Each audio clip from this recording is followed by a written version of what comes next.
Hello, everyone, and thank you so much for joining me again. I hope that you would like, that you would comment, that you would share, that you would subscribe. I am excited to bring to you peanut butter as a recipe. I know you think you can't do it, but trust me, sis, you can. Let's get to it.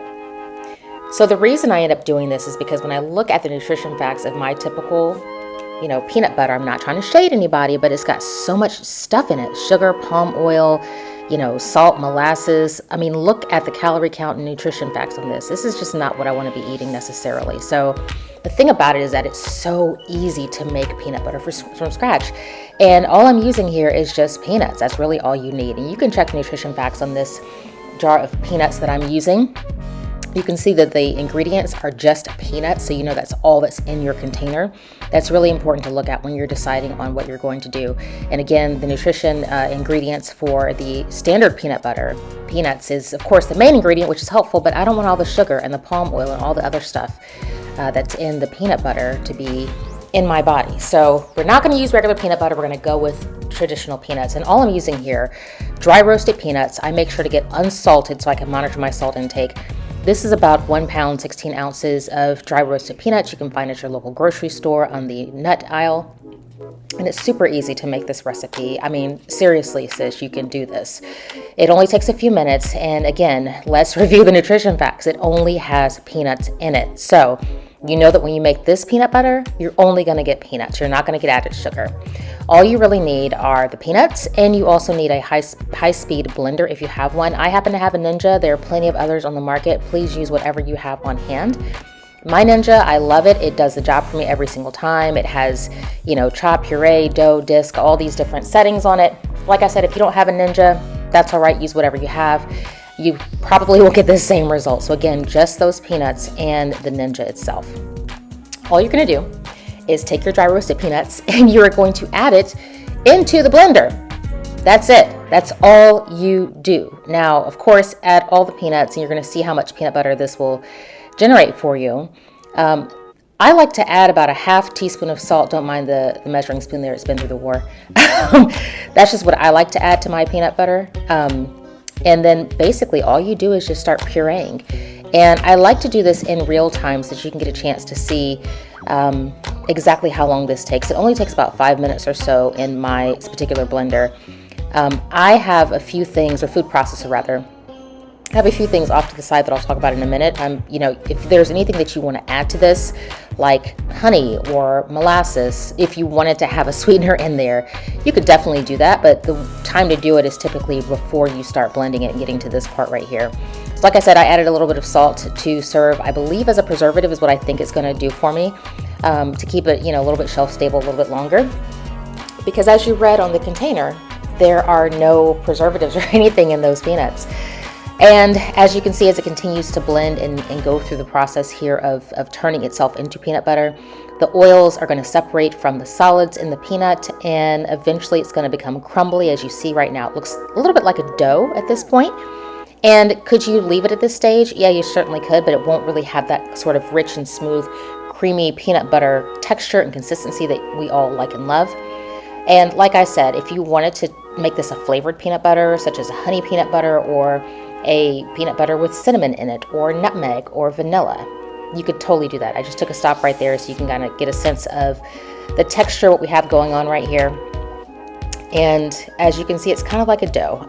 With my Ninja, I didn't read the instructions when I bought this thing. I just let it run. And usually it takes about 2 or 3 times of me letting it run on that puree cycle in order to really get the creaminess that I want. And again, it's kind of turning into that dough texture and that dough consistency. Making peanut butter came as one of those things. My husband was in this sort of phase of wanting to reduce as much sugar from his diet as humanly possible.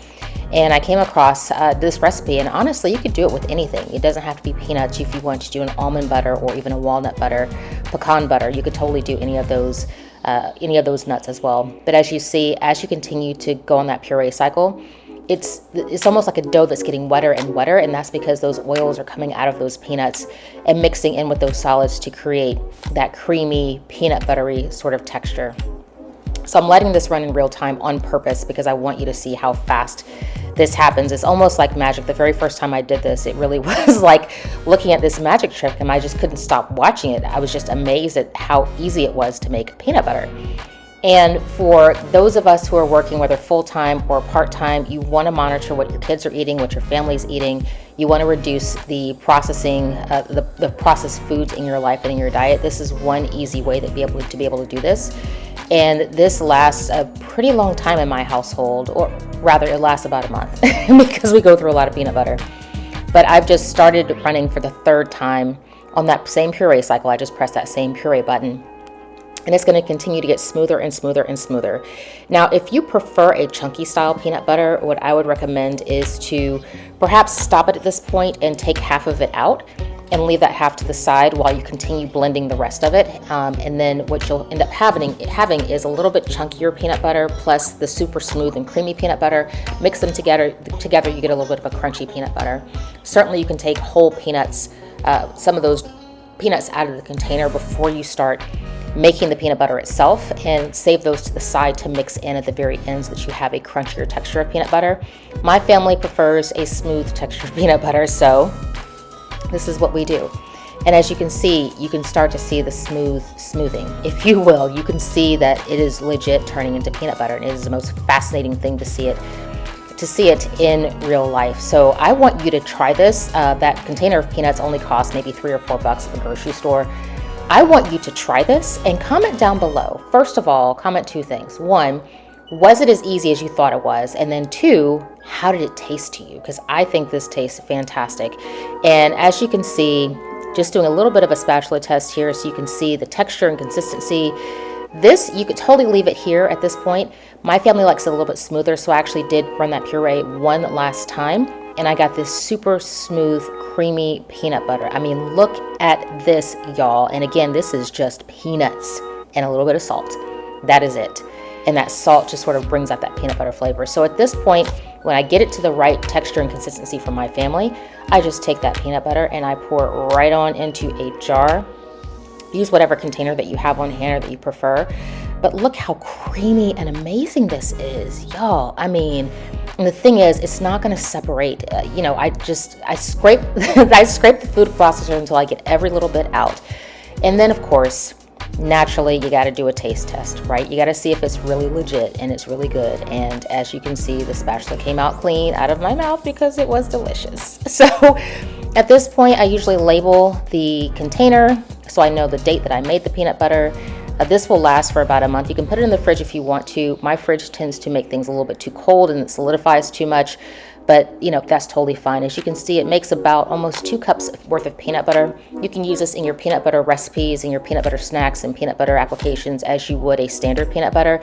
But again, you made this from scratch, which means it's just peanuts, just salt in this case. And let's just do a little bit of a taste test because the spatula test wasn't enough. I like to use, does anybody still eat rice cakes? Comment down below if you still eat rice cakes. I don't know how I found these. I think I used them as a snack for my toddlers and they just kind of stuck in our household. These are chocolate rice cakes and I have put some peanut butter on them and they are legit the best snack ever. So take a try. Let me know what you think. Thank you so much for watching. Please share.